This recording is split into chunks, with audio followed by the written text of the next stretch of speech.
What's going on? My name is Alex, and today I'm going to be making a video about my camera collection. This includes cameras that are a little bit older, a little bit newer, a few film cameras and a few digital cameras, but they're definitely very full of variety. I will be showing pictures of of what each camera takes. If I've taken pictures with that camera, I'll show those pictures. And if there's pictures that I have not, of this camera that I have not taken pictures with, I'll show pictures that other photographers have taken, but I'll make sure to give credit to them, or at least find a way to do that without stealing artwork, because I don't want to do that. So yeah, let's get started. The very first one that I actually don't have anymore, but I still want to show, is the first camera that I really started taking photos with, and that is my Canon Rebel T7i. I bought that camera back in 2020. I'll show some pictures of it now. I used that camera for about 5 years, very long time. That's where I learned to shoot cameras with, to shoot photos with. And it was my buddy for a very, very long time. And I love that camera, but it wasn't until last year when I decided to sell that one and switch to a Sony, which is my next camera, the one that I'm shooting with right now. And that is my Sony a6100. And here are some photos that I've taken with that one. So far, I've been loving this camera. I think it's really amazing. And yeah, I think it's really awesome. I did get that one, I'd say like just over a year ago, and I've been using it a lot ever since. So yeah, after that, my next camera is this Canon Snappy LX. I got this camera at I don't know if it's gonna focus, at a vintage market up in Winter Garden, Florida. I kind of just happened to stumble by it. It was like on the floor or whatever, something like that. And I think I overpaid for it, but it's been really amazing ever since I got it. And this is like my first film. It's got a little bit of dust. This is like the first film camera that I actually used. And as a result, I was really excited for it. It's got no film in it right now. I have shot some photos on it myself. I've shot 2 rolls, and it's amazing. It's battery powered. I love it. It's really simple. You just flip it open like this, and that's it. You just take your photos. Awesome camera. The next camera that I've used the most is, I'm going by the order that I've used the most in, by the way, if you haven't noticed, is this older Canon, not too old, older Canon SX170IS. I actually didn't buy this one. This is a camera that's been in my family for, I'd say like 15, 14 years now. It does work, and it does take photos and all that. I've taken it like to Disney and like for short trips and stuff, just to take some cool photos with. It's been an amazing camera, and yeah, I love it. It's pretty cool. Digital camera. Up next is probably my favorite camera.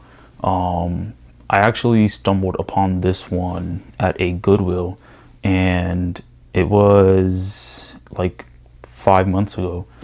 And when I saw it, I was like, oh shoot, like that's a cool looking film camera. You know, I'm like, let me see like the condition of it. I barely did any research. I kind of bought it off impulse, which is not a good thing, looking back in hindsight. And I also did not know like too much about it. Like I didn't know the name that it carries. And that is my Pentax K1000. When I got it, I was like, oh, that's a cool looking camera. Like I didn't know that this is like one of the greatest film cameras ever. I mean, I didn't find out until like, you know, after I got it. I'm shooting a roll with it right now, so I don't yet have those photos. And yeah, so far I'm like absolutely loving using it. If you know anything about the K1000s, you know that they came like in 2 separate models.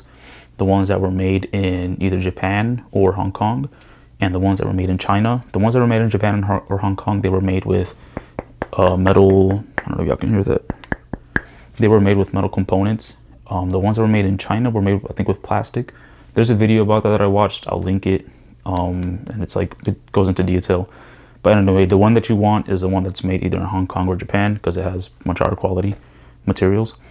But yeah, so far, been absolutely loving it. This has been like my favorite find of like all the cameras that I have, and it's been so much fun to use. Even if I don't even know if it works, but it's been so much fun to use, and I'm absolutely loving it. I hope that it does work when I develop that first roll. All right, next is my other similar looking film camera, this one I have not used just yet. I also found this one at like an antique shop near where I live. Unfortunately, I think like the battery terminal is a little bit fried, which is very sad because I really want to use it. Another thing about this camera is that the batteries that it runs off of are no longer sold. Like they're discontinued because they're made with like mercury or something like that, which is toxic. There are like battery converters that you can use to use like a more modern battery on it, but I don't know if it'll work because of the terminal and how it looks. I hope that I am able to get it to work one day because it just looks absolutely cool. Let me just look at it. It's an Olympus. I didn't even say the name. An Olympus 35 ECR.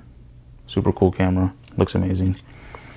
And yeah, I really hope that I get to use it one day. Next is the cheapest camera that I've found, and probably the smallest one as well.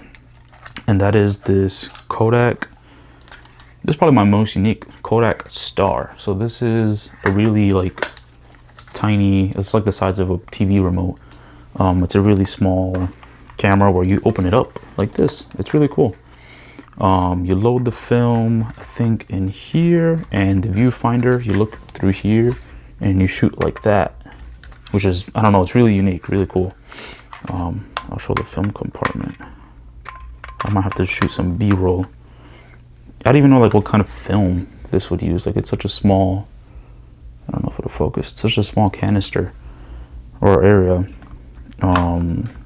Definitely really unique. This is the shutter button. I got it for 75 cents at an antique shop up in like Eustis, Florida. It's been, I don't know, it's really cool if you ask me. I have 2 more cameras left. I think like in total I have like 9. This is a Polaroid Impulse AF, AF standing for autofocus. I have not used this camera yet. I don't know, like I think this is like from the 80s or 90s. It's really cool looking camera, Polaroid. I do want to try it out to see if it does work. I paid like 30 bucks for it. I also found this, I think on the same day that I found this Kodak, up in Eustis, Florida. It's also pretty unique, you know, Polaroid, really cool. I do want to try, here's the viewfinder. I do want to try using it just because it's really unique, and you know, it'd probably be awesome to have the pictures print out from right there. I don't know if y'all can see that. Focus, man, focus. There we go. Well, yeah, really cool camera. And last but not least, actually I have one more before this one.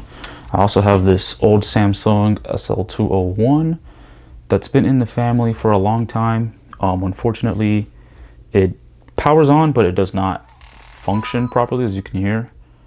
I don't know.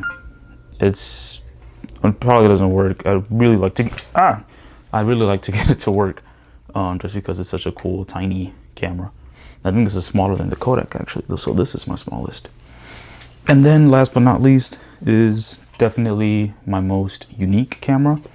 I found this one also at an antique shop near my house, and this is by far my oldest camera. It came in this case. I think this is like the original kind of like canvas box that it comes in, and since it came in a box like that, it is a box camera. Really cool old box camera made, I think it's like the 50s, 1950s in England. And somebody brought it over from England, I assume. I don't know if it works or not. I mean, it has like the viewfinder at the top for the portrait, the viewfinder on the side for landscape photography. And it does open up as well. I forget, you have to like pull on that to get it to open. Yeah, there we go. It's really cool. It smells old too, like you can tell it's been around for a long time.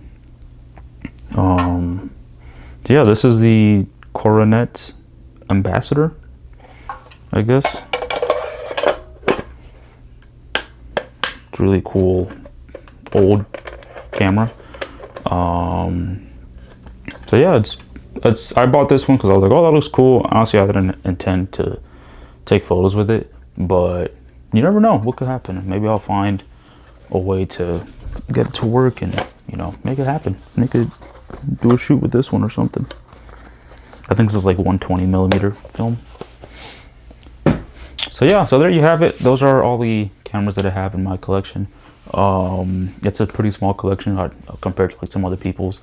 I really started to kind of look for cameras, I'd say like in the past maybe year and a half, ever since I picked up the Canon Snappy. That's when I was really like, oh, you know what, I'm gonna start like looking for cameras around, and get more into the hobby of like film photography, or just like start shooting with the cameras, because I just love photography in general. So yeah, I hope that you guys enjoyed my collection. If you have any thoughts about the cameras that I have, or if you have any sort of collection of your own, I'd love to hear about it, and just leave a comment. I really like to learn about what you have. And yeah, I really appreciate you watching, and I hope you have an amazing day.